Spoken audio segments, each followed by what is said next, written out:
Tentative de reconnexion, ça commence très fort. Bonjour à toutes et à tous, Claire sur Facebook. J'espère que vous allez bien. Je viens de lancer l'idée de faire un live depuis 30 minutes. J'attends que vous vous connectiez. J'ai identifié quelques personnes.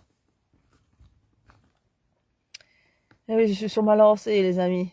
Unstoppable. Allez, les amis, on est reparti pour un petit live de 2 heures. Ouais, comme ça. En pleine nature, belge et wallonne. Ah oui, on va se faire un petit live, mes couilles. Ah oui, mes couilles. Un petit live. Mais oui, les amis, je pense toujours à vous. Vous savez bien que je suis plutôt altruiste. Ouais. Allez, les amis, on va faire un petit live sérieux, bien sûr. Hein. Je ne fais pas faire un live rigolant, même si je mets un petit peu d'humour. Pour détendre l'atmosphère. Bonjour Marie-Christine. J'espère que tu vas bien, Marie-Christine. Merci d'être sur ce live. Je fais un live ici qui est intitulé, en fait, qui concerne, j'improvise un peu parce qu'il y a 2 sujets dont j'aimerais parler. Et je vais commencer par celui-là. C'est le sujet du cancer du cerveau, qui est un sujet grave et qu'il est loin d'être amusant. Mais c'est 2 sujets qui ne sont pas amusants, en fait. Et le deuxième sujet, c'est la grève aujourd'hui des enseignants qui est en train de se dérouler ici à Bruxelles. Voilà. Et qui concerne l'avenir de nos chérubins, de nos enfants. Donc voilà, je vais attendre qu'on soit au moins une dizaine sur le live, si tu permets Marie-Christine, pour qu'on ne soit pas que nous deux. Je suis ici toute seule dans ma voiture. J'avais prévu ce live uniquement sur les enseignants et les élèves, mais j'ai eu un message de Nathalie, qui va certainement venir nous rejoindre dès qu'elle pourra. Bonjour Marie-Christine. Nathalie Flamand, qui m'a envoyé ici ce matin ce message et cette demande. Et ça fait un moment que je réfléchis à ce projet et que justement c'est le moment maintenant, puisque nous arrivons à un carrefour où quelque part il y a une prise de conscience par apparemment une partie, en tout cas des citoyens belges. Et donc, puisqu'ils prétendent tous vouloir faire des mouvements citoyens, des mouvements collectifs citoyens de soutien, eh bien, c'est le moment, évidemment, de tester notre solidarité, les amis. Et c'est pour ça qu'aujourd'hui, je fais ce live, parce que le blabla, ben, on n'en a plus rien à foutre du blabla, on s'en fout un peu. D'ailleurs, ce que je fais ne sert à rien du tout, si ce n'est montrer ma tête avec chaque fois un nouveau foulard.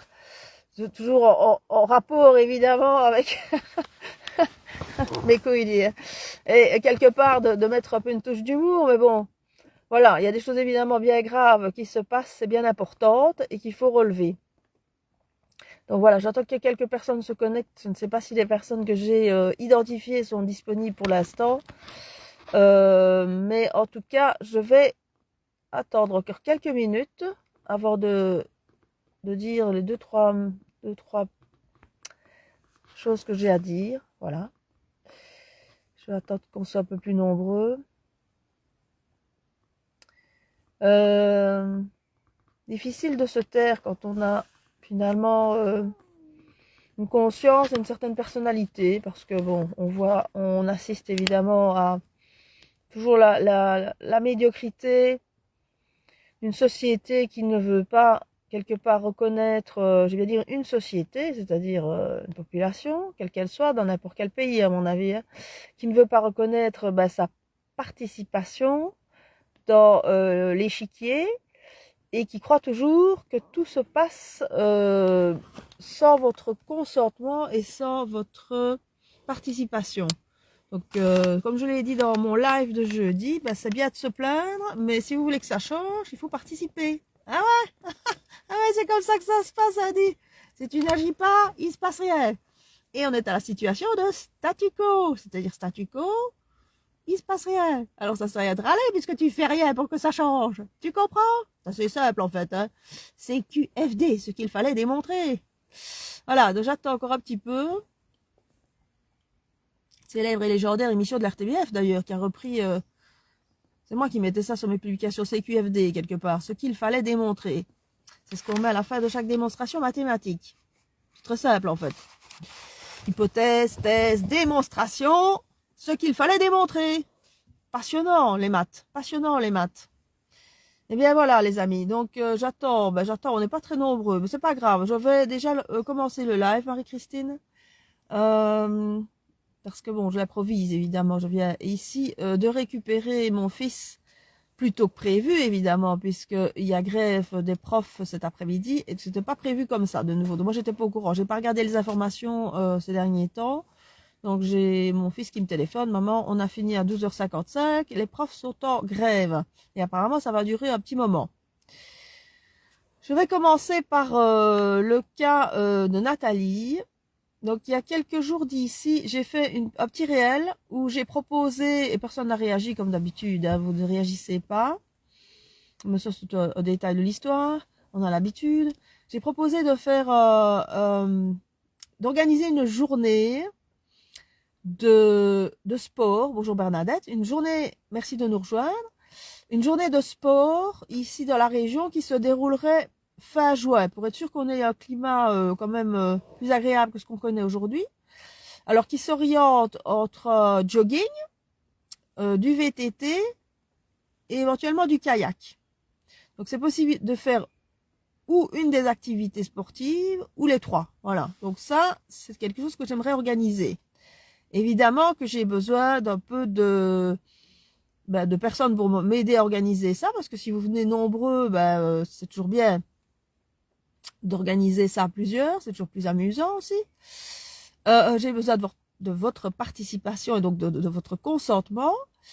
Pour ceux qui ne veulent pas participer, on va dire qui n'ont pas la condition sportive pour courir ou aller au kayak ou faire du vélo, eh bien ils peuvent participer par une marche. Donc ça, on organisera aussi une marche. Et donc le but, c'est d'organiser ça de manière évidemment intelligente, si c'est possible, et de faire ça fin juin.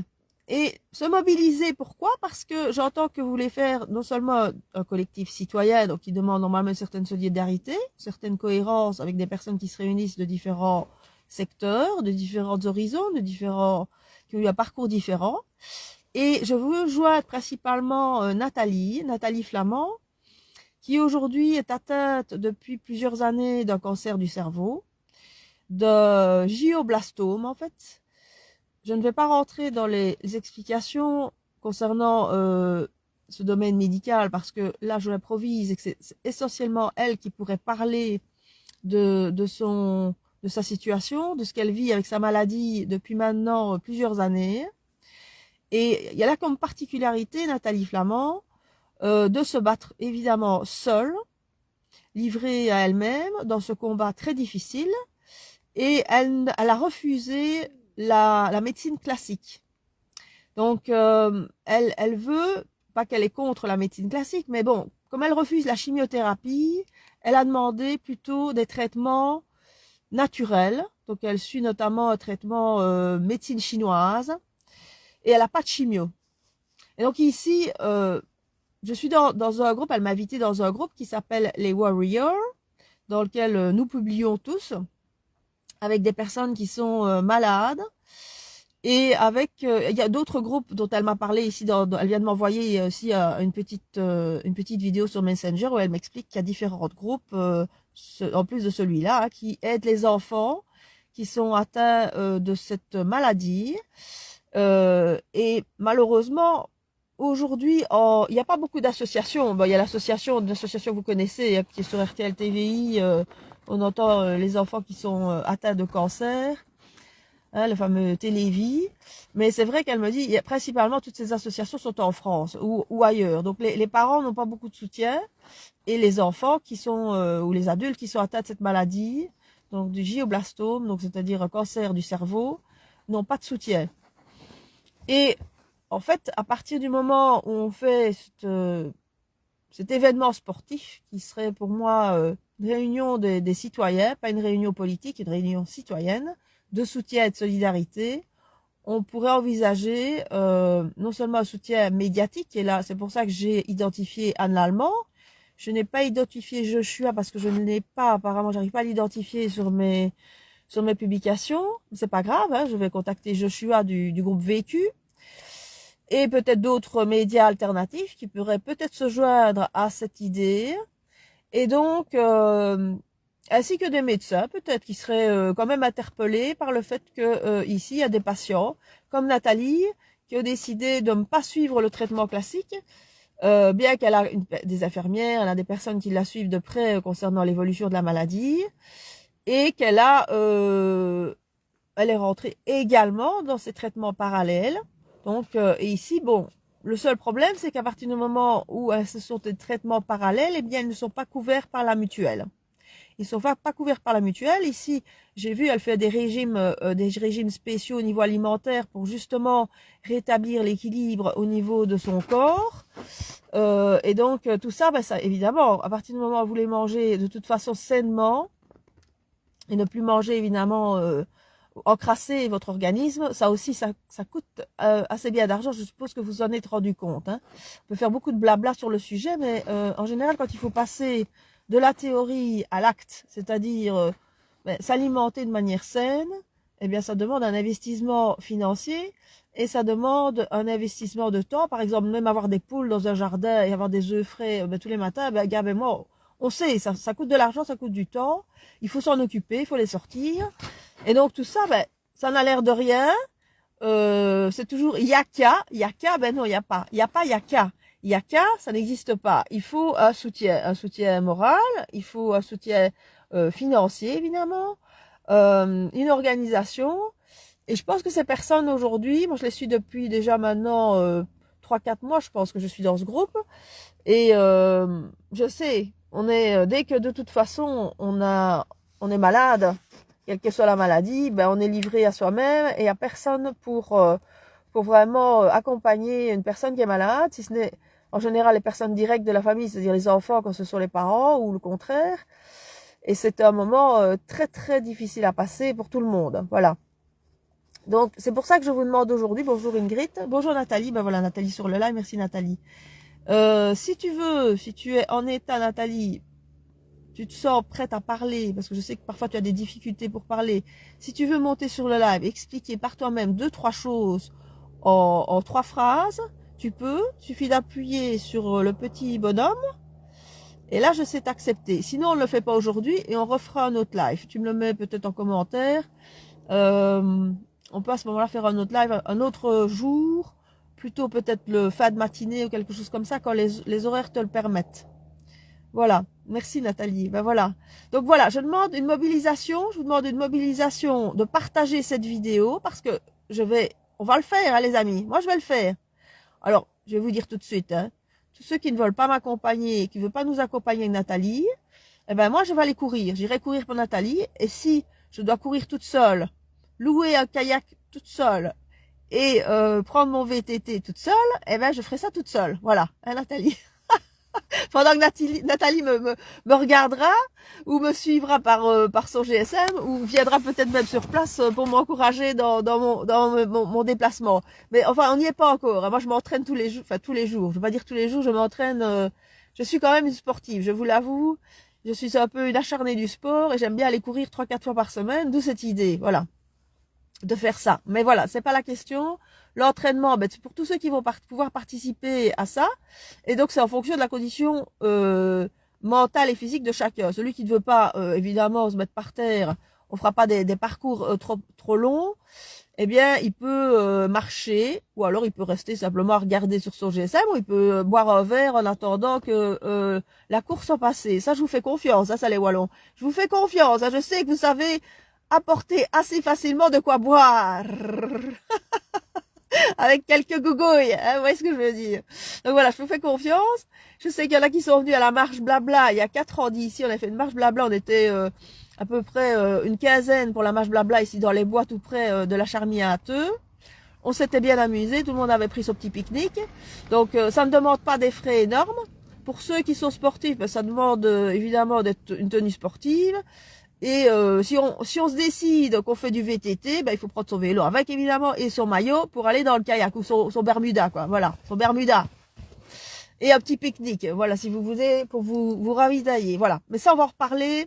Il faut d'abord qu'on se mette d'accord sur une date fin juin, évidemment, sur le week-end où on fait ça.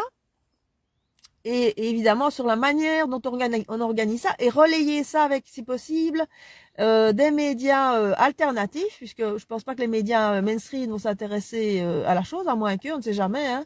On ne sait jamais, même ça m'étonnerait. Et donc, je vais demander à Anne Lallemand, que j'ai identifiée aussi sur le live, si elle veut participer, et aussi demander aux personnes qui travaillent avec elle de retransmettre le direct, hein, de retransmettre la course et réexpliquer ce qu'il faudra réexpliquer sur le Gioblastome, ce sacré Gioblastome, et ce combat que tu mènes et que vous menez tous les jours pour sortir de cette maladie. En tout cas, si c'est pas en sortir, c'est un accompagnement le plus longtemps possible dans les meilleures conditions, voilà, et vous aider financièrement. Voilà, c'est tout ce que je peux dire pour le moment. Je vais être toute musclée, ben j'espère. Tu fais rire, Nathalie. Oh ben je suis musclée, hein, et je mettrai peut-être un foulard Chanel. Peut-être, pour faire plaisir à mes trolls. Allez, bon ben voilà, donc Guillaume, infiltrant du tronc cérébral. Merci de me rappeler le terme exact et scientifique, Nathalie. Le Guillaume infiltrant du tronc cérébral, j'irai le réécrire au-dessus de la vidéo pour que les personnes qui vont voir cette vidéo en replay comprennent bien ce qu'on attend d'eux. Donc voilà, s'il y a encore quelque chose à ajouter, ce sera ajouté de toute façon au fur et à mesure. On fera des vidéos aussi, il faut une fois par semaine pour relancer la machine. Pour relancer la machine et rappeler la date, inviter des personnes, partager cette vidéo. Voilà, on fera des vidéos dehors aussi, en tenue sportive, comme ça les gens verront qu'on n'est pas, on n'est pas là pour aller courir dans une tenue évidemment de ville, hein, parce qu'ici je viens d'aller faire mes courses, comme vous avez vu, j'ai été faire quelques courses, où j'ai envoyé quelques petites vidéos pour rigoler, évidemment, toujours un peu d'humour, pour un peu détendre l'atmosphère. On essaye, même si parfois on est de mauvaise humeur, très très de mauvaise humeur. Donc voilà, ça c'est le premier cadre de cette vidéo. Et le second volet de cette vidéo, je voulais parler évidemment de ce mardi 23 avril où les profs sont sortis ici à Bruxelles. Donc évidemment moi en tant que parent ça m'interpelle, mais j'aurais aimé que je ne sois pas la seule, à en parler, parce que comme on a dit avec Nat, on est un peu les mêmes, on ne sait pas se taire, on ne sait pas se taire, et donc on a du mal à accepter finalement toutes ces injustices et se laisser faire de la part de la population qui finalement passe son temps à se plaindre. Et ici vous les parents, je vous interpelle aujourd'hui parce qu'il y a une manifestation le 23, vous allez me dire, hey, toi tu n'es pas à Bruxelles non plus. Non, je ne suis pas à Bruxelles les amis, parce que comme je viens de le dire, je n'avais pas entendu qu'il y avait une manifestation, sinon à la rigueur j'aurais même pas conduit ce matin mon fils à l'école puisqu'il avait fini à 12h55 au lieu de 16h15. Et deuxièmement, y a personne qui m'a appelé. Donc vous me parlez de groupe de solidarité, les amis, mais alors là je vais tous vous nommer, hein, tous ceux qui sont pour le moment en train de me parler de groupes collectifs. Donc je vais parler de Marc Bazin, je vais parler d'Evie, je vais parler de Anne Lallemand, de Muriel Hubin. Enfin, Anne Lallemand, elle est plutôt dans la partie médiatique, elle n'est pas dans le mouvement collectif, je pense, Anne. Bonjour Anne, si tu viens sur le live. Elle, c'est plutôt journaliste, c'est d'ailleurs elle que j'interpelle et Joshua de chez VQ pour nous aider pour la manifestation du mois de juin. Je vais parler de Olivier Lebout aussi, hein, pourquoi pas, hein, de toutes ces personnes, Docteur Bouillon que j'ai rencontré il y a quoi maintenant, il y a un an, de Marc Gérombeau, de Véronique Bonbon, voilà, des personnes qui se sont à un moment donné mobilisées. Je ne sais pas tous vous citer, hein, moi j'ai des noms et des noms, hein, de personnes, Vincenzo Marotta qui du duo de sa cellule, s'il est peut-être rentré, fait aussi des vidéos plutôt interpellantes au niveau citoyenneté. Voilà, vous êtes nombreux. Chantal l'Empereur, Laurence Hawk qui a fait beaucoup de vidéos. Qu'est-ce que je peux encore dire là? Il y a Alex Cara aussi qui est parti au Luxembourg travailler. Vous êtes nombreux. Il y a Michel Weber, philosophe, qui est venu manger aussi à la maison. On a eu quand même une vingtaine de personnes qui sont venues manger puis qu'on n'a plus revu. C'est pas un reproche, mais si, c'est un reproche. Si, c'est un reproche quelque part. Parce que vous voyez, c'était en 2019. Il y a eu tout ce qu'on a connu comme événement. Et ben, on est en 2024 et ben, on ne se parle plus. À part Anne que j'ai de temps en temps en ligne, que j'ai encore eu la semaine passée en ligne. J'ai plus personne en ligne. Laurence de temps en temps aussi. Il y a plus personne qui se téléphone, les amis. Hein, je vous entends plus, moi, les amis. Vous êtes venus à la maison, on vous accueilli comme on pouvait avec ce qu'on avait avec Gab, avec sincérité et honnêteté, en attendant, en espérant un mouvement de solidarité citoyenne. J'ai pas parlé de mouvement politique, hein, moi. Et à partir de là, ben, on peut construire quelque chose. À partir du moment où on garde des connexions. Alors vous allez me dire, ouais, mais t'as quand même été par moments très très dur. Je le fais bien. Ça laisse des traces, le Covid. C'est dans mes propos où j'ai été un peu dure et j'ai parfois été assez, encore hier d'ailleurs, hein, dans le live que j'ai fait, j'ai quand même été assez vache dans ce que je dis. Mais si j'utilise des mots aussi clash dans ma façon de parler et que ça vous plaise ou que ça ne vous plaise pas, ben les choses elles sont telles qu'elles sont aujourd'hui, c'est-à-dire le blabla sans action et sans vouloir faire évoluer et faire changer les choses, ça n'a aucun intérêt, mais aucun. Comme je l'ai dit hier, faire du blabla, je peux encore faire du blabla pendant 20 ans sur n'importe quel sujet, ça changera rien. Ce qu'il faut, c'est mettre en place des actions pour faire bouger les choses, pour aider des personnes qui sont dans la difficulté, quelle qu'elle soit, hein, que ce soit des maladies, que ce soit état de précarité dû à une perte de travail, un changement de vie. Voilà, il y a tellement de choses qui se passent dans une vie. Eh bien, un mouvement collectif citoyen, il y en a certainement que je ne connais pas. Alors, tout ce que j'attends de vous, si vous savez, parce que il y en a qui vont venir, bonjour Carla, qui vont venir mettre sur le live, ouais, mais tu n'es pas au courant? Ben si, moi je vais dans tel mouvement citoyen, tu ne sais pas? Ben non, mais tu ne m'as pas téléphoné, pour me le dire, et tu ne m'as pas invité non plus pour venir dans ton groupe citoyen ou dans ton groupe collectif. Alors, vous faites du blabla depuis maintenant tout ce temps-là, et on vous voit pas, on vous entend pas. Alors vous allez me dire que vous recevez pas mes vidéos, mais si aujourd'hui il y a des gens qui reçoivent pas mes vidéos, c'est parce que tous ceux qui sont sur le live maintenant ne partagent pas mes vidéos.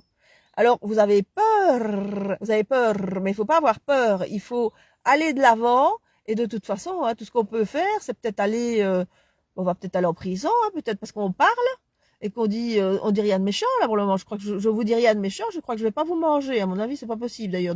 Vous êtes un peu de la viande avariée. Hein, je vais pas vous manger. J'en suis pas encore ce stade-là d'ailleurs. C'est mon chien Patton qu'il faut éviter. Alors lui, quand on rentre chez moi, lui c'est les pieds de suite, hein, craque dedans. Hein. Il aime pas la viande avariée. Il est comme ça. Il a cette tête, hein. Il a une tête ou deux qui ne mord pas, mais à part ça, il mord tout le monde. Voilà. T'as le maître, t'as le chien. Non, mais je ne mords personne. Et donc, si vous ne me partagez pas aujourd'hui et que vous laissez les gens finalement isolés, ben, écoutez, moi, ça me pose aucun problème. Hein. Continuez vos gamineries, continuez à vous engueuler l'un l'autre, à vous insulter, à parler sur le dos des gens. Tant que vous voulez, moi personnellement, je m'en bats les couilles, surtout aujourd'hui, particulièrement habillée pour me dire que je m'en bats les couilles, et même si je suis de la région de Teux, que je ne suis pas de la région de Charleroi, et que finalement, ben voilà, si je dois aller courir toute seule pour représenter ces personnes qui sont atteintes du glioblastome, et ben voilà, j'irai courir toute seule. Et donc, par rapport aux parents et aux profs qui, pour le moment, sont confrontés à cet effondrement de l'enseignement, eh bien, c'est aujourd'hui, normalement, les parents qu'il fallait être dehors avec les enseignants. Alors, les enseignants, je suis bien d'accord, il y a beaucoup de ronds-de-flancs là-dedans. Il y a beaucoup de gens qui ne vont pas travailler et qui sont quand même payés, nommés, et qui sont payés quand même. Donc, je le dis chaque fois lors de mes vidéos. Mais d'un autre côté, il faut reconnaître aujourd'hui qu'on ne nomme plus des enseignants. Donc les jeunes qui arrivent à un moment donné à vouloir devenir prof, pourtant c'est un magnifique métier, ben ils sont pas nommés, donc ils n'ont pas la sécurité d'emploi et la motivation évidemment pour avancer. Ils ont une surcharge de travail, ces profs, et ça je peux comprendre, hein, à un moment donné il y a des surcharges de travail dans tous les métiers. Une surcharge apparemment au niveau administratif, j'en ai parlé avec le secrétaire de l'école de mon fils, qui m'a dit qu'ils avaient énormément de papiers administratifs qu'ils devaient remplir. Ils ont une pénurie évidemment de personnel motivé, parce que je le vois avec Gabriel, notre fils, il y a une remplaçante pour la professeure de français qui est en maladie. Eh bien, elle vient 2 semaines et puis après, elle repart. Voilà, elle repart parce que j'imagine que peut-être qu'il y a un problème de paiement ou alors un problème de ou on lui propose pas une place stable. Donc finalement, ce sont les enfants qui en payent le prix aujourd'hui de tout ça. Il y a pas de suivi dans les cours. Il y a des profs démotivés. On a la taille des classes aussi. C'est pas le cas dans la classe de mon fils parce qu'il est dans une classe pour le moment de remise à niveau suite à cette période Covid qui a été créée, on a bien compris, plus pour avoir des subsides, hein, parce qu'à mon avis, c'est un peu le but du jeu, c'était de créer des classes d'enfants qui avaient un peu décroché pendant cette période Covid et continuent à toucher des subsides. Mon fils est dans une de ces classes-là. Et malheureusement, là aussi, c'est une démotivation parce que les profs ne viennent même plus au cours, quoi. Donc, ce n'est pas les élèves qui sont démotivés, c'est les profs qui ne donnent plus cours. Donc, tout ça est en partie en cacahuète. Et la qualité de l'enseignement, évidemment, qui aujourd'hui, c'est vrai, est totalement déconnectée du monde professionnel, du monde dans lequel on vit. Parce qu'à un moment donné, les élèves se rendent compte qu'ils ont une quantité de matière qui leur est proposée dans les cours principaux, mathématiques, français, histoire, sciences, dessin, et tous ces cours, ils se demandent à quoi ça sert finalement par rapport à la vie de tous les jours. Ils voient leurs parents, ils voient leur stress, ils voient les pertes d'emploi aussi, les pertes de revenus, et ils ne comprennent plus le lien entre la matière qui est restée la même peut-être qu'il y a 30 ans ou 20 ans d'ici, qui est enseignée à l'école, que nous on a connu, on était dans le bourrage de crâne. Moi j'ai connu le bourrage de crâne, hein. Moi chaque fois que j'étais à l'école, on arrivait le lundi matin, on devait absolument en humanité étudier tout le week-end, parce qu'on savait que le lundi matin il y avait directement hétéro-surprises, quoi. Donc moi j'ai connu cet enseignement-là. Je n'en suis pas morte, hein, je n'en suis pas morte. Et ça m'a appris une certaine rigueur, ça m'a appris évidemment l'organisation dans le travail, la manière dont on étudie une quantité de matière aussi, parce que quand on a des syllabus, on n'utilise pas les mêmes méthodes pour étudier. Et donc tout ça, c'est la synthèse en fait, étudier de manière synthétique. Pas plastique, synthétique, donc faire des synthèses. Et donc tout ça, c'est tellement vaste l'enseignement finalement. Il y a tellement de choses à apprendre. L'enseignement, c'est quelque chose de fabuleux, mais évidemment qu'il faut toujours garder du plaisir. Il faut que l'élève ait le plaisir de recevoir des choses utiles qui vont concrètement lui servir dans sa vie de tous les jours, même et surtout en tant qu'adulte. Et concrètement, le prof, il doit toujours garder évidemment du plaisir dans son métier. Et aujourd'hui, je pense qu'il y a beaucoup de profs qui ont perdu ce fil, ou peut-être qu'ils n'ont jamais eu, parce qu'il y en a peut-être aussi là-dedans qui ont choisi la fonction de professeur en espérant être nommé, avoir les 4 mois de congé par an. Malheureusement, ce n'est pas que ça, être professeur. C'est de confronter évidemment aussi à une jeunesse qui a des difficultés, parce que beaucoup de jeunes aujourd'hui ont des difficultés d'apprentissage, parce qu'ils voient des parents qui sont dans une société, faut quand même le dire, très destructive, et qui les font partir à la dérive. Donc quand les parents partent à la dérive, par exemple suite à une faillite ou une perte d'emploi, et donc par la force des choses évidemment une perte de revenus, d'argent, eh bien évidemment que ça provoque quoi? Des conflits familiaux dans la maison, et les enfants assistent souvent à des disputes. Donc les enfants vivent aussi tout ce que les profs vivent aujourd'hui dans la classe avec leurs élèves, c'est simplement la conséquence de tout ça, d'une société qui est partie en couille, avec des parents qui perdent leur travail, qui ne sont plus comme avant, qui ne sont pas stables, des réseaux sociaux pour lesquels il y a des avantages, il y a des avantages aussi, hein, il n'y a pas que des inconvénients. L'intelligence artificielle a, je pense, énormément d'avantages, de facilité, elle offre énormément de facilité, mais tout est une question d'équilibre, toujours savoir comment on utilise les réseaux sociaux, avec la protection par rapport à nos enfants, un certain nombre d'heures autorisées aussi pour que les parents gardent un œil sur ces réseaux sociaux.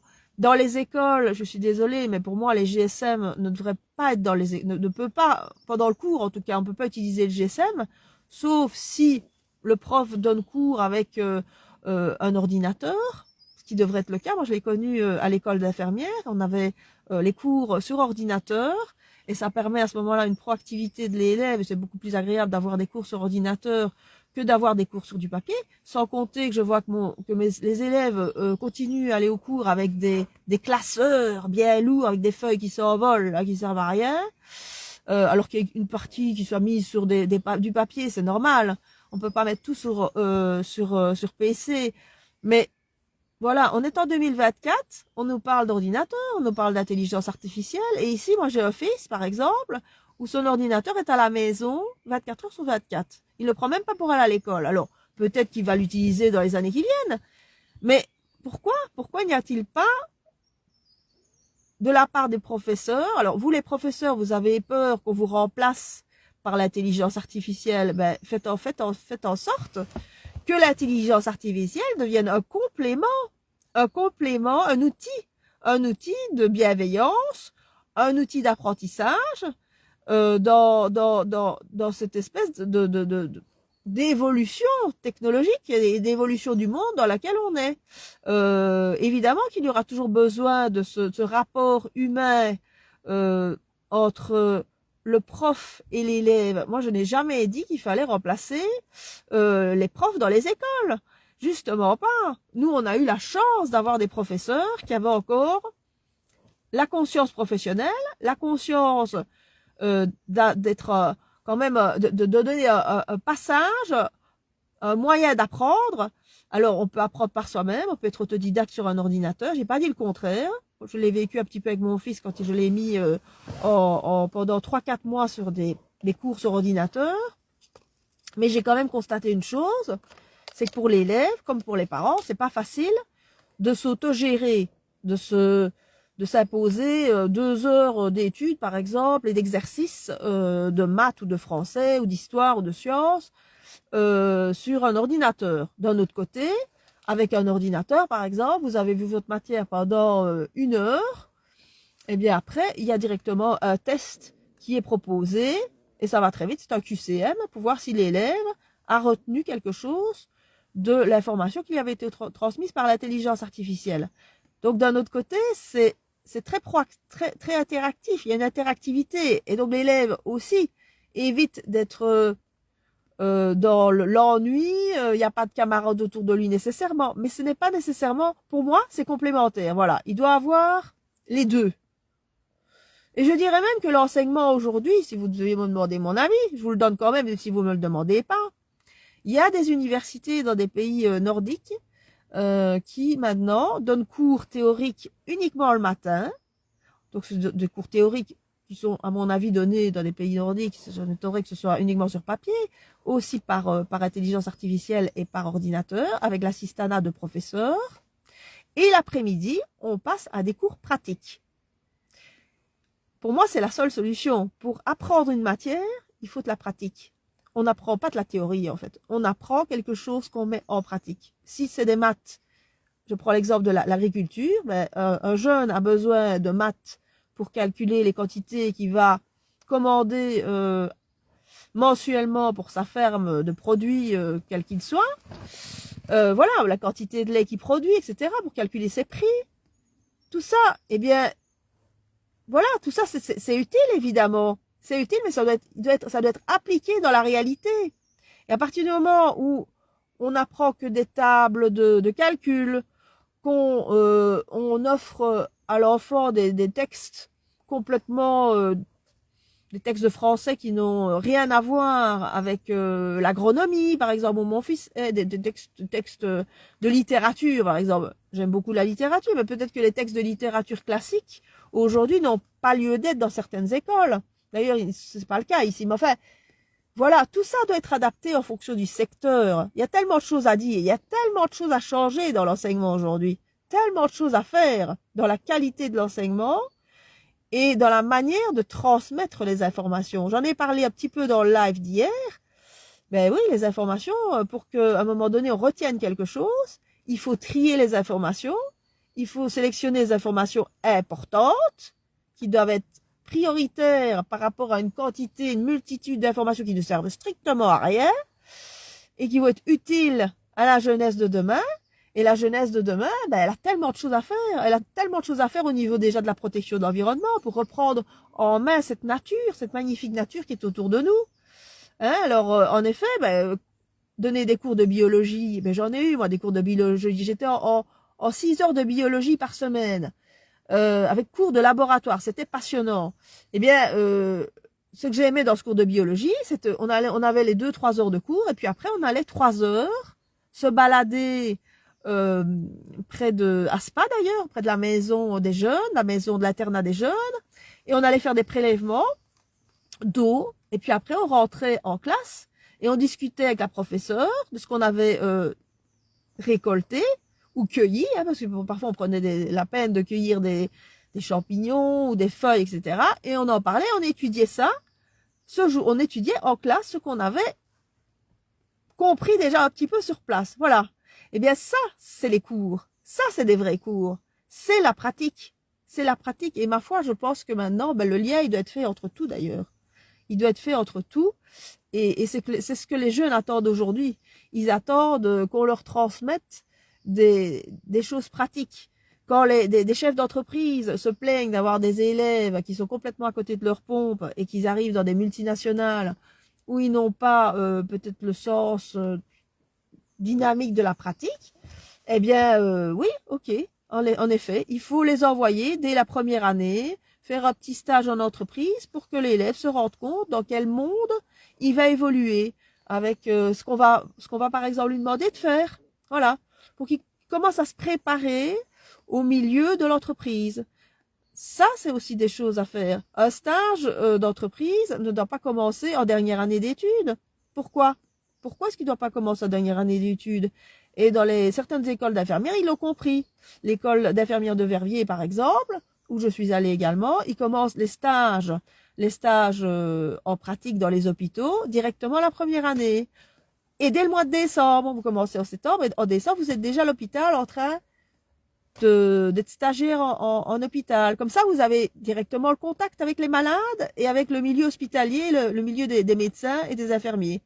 Et vous savez dire si vous êtes fait pour ça. Vous sentez quand même au fond de vous si vous êtes fait pour être infirmière ou ne pas être infirmière.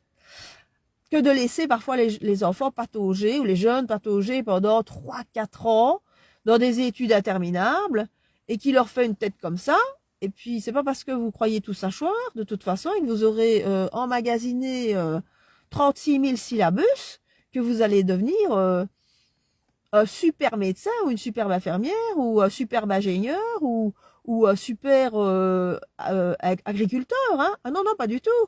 Moi, j'ai dit à mon fils, c'est le métier qui te choisit. C'est pas toi qui choisis le métier, c'est le métier qui te choisit. Et pour savoir si un métier vous appelle, si même vous voulez être un jour artiste, eh bien, il faut être confronté directement au métier. C'est tout. Il faut être confronté directement au métier dès la première année d'études. Voilà. Donc, je veux pas parler de ça pendant 20 ans. Moi, j'ai plein de choses à dire.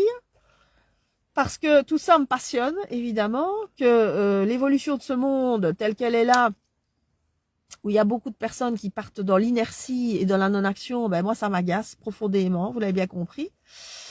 Et voilà, aujourd'hui, ben, ce cortège des profs sur la pénurie de personnel qui n'est plus nommée, la pénurie au niveau enfin voilà, la qualité de l'enseignement, le manque de financement peut-être dans certains domaines, la surcharge de travail des professeurs dans d'autres domaines, eh bien, évidemment, le nombre de jours où ces profs sont en maladie, qui perturbe évidemment tous les jours la scolarité de nos enfants, eh bien ça fait qu'on n'avance pas. On est dans le statu quo permanent.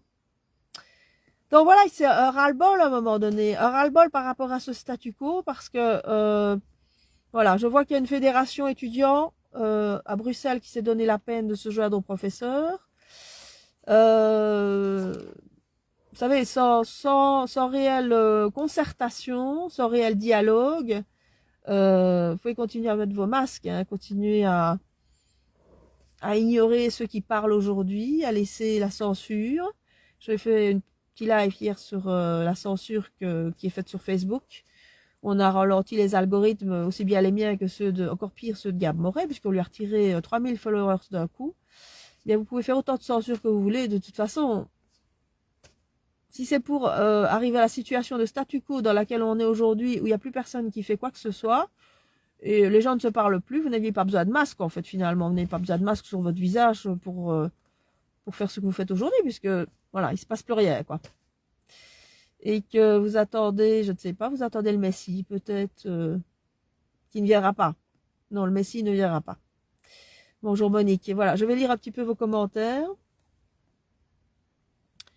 Alors, j'écouterai la suite. Trop intéressant. Merci, à tout à l'heure. À tout à l'heure, Nat. À tout à l'heure. Merci beaucoup. Voilà.